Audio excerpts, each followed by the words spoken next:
Not getting enough potassium from our diets means something different than potassium deficiency. Let's talk about it. What I'm talking about in the video that this comment links to is called dietary insufficiency.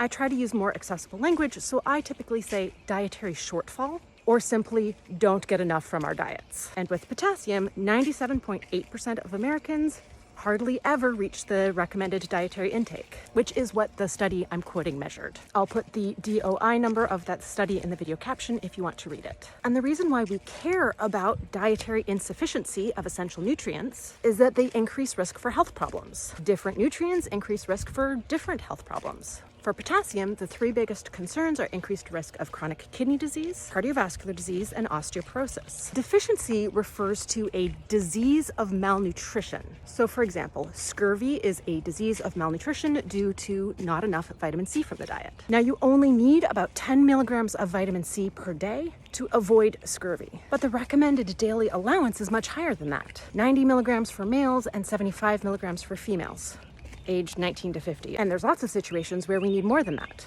Illness or chronic inflammation, chronic stress, or if you're a smoker. How much more is only really well defined for smokers. That's an additional 35 milligrams per day. Now, vitamin C is more straightforward than potassium. And that's because how much potassium in our blood is controlled by our kidneys. So most people have a dietary shortfall of potassium and completely normal serum potassium levels. Chronic low intake of potassium can cause hypokalemia, low serum potassium levels, as can high alcohol intake, high intake of soda. Chronic dehydration and chronic overhydration can skew electrolyte balances. And there's both medications that can deplete potassium as well as inhibit the kidneys from excreting excess potassium. For the former, you might be prescribed a potassium supplement by your doctor, and for the latter, you might be put on a low potassium diet. Kidney disease can cause our potassium levels to go out of whack. But the most important thing to know here is that potassium levels in the blood are not very indicative of potassium content in the diet. And when we prioritize nutrients in our diet, we're not just looking to avoid deficiency, diseases of malnutrition. The reason why we want to hit the daily value is because that supports long-term health.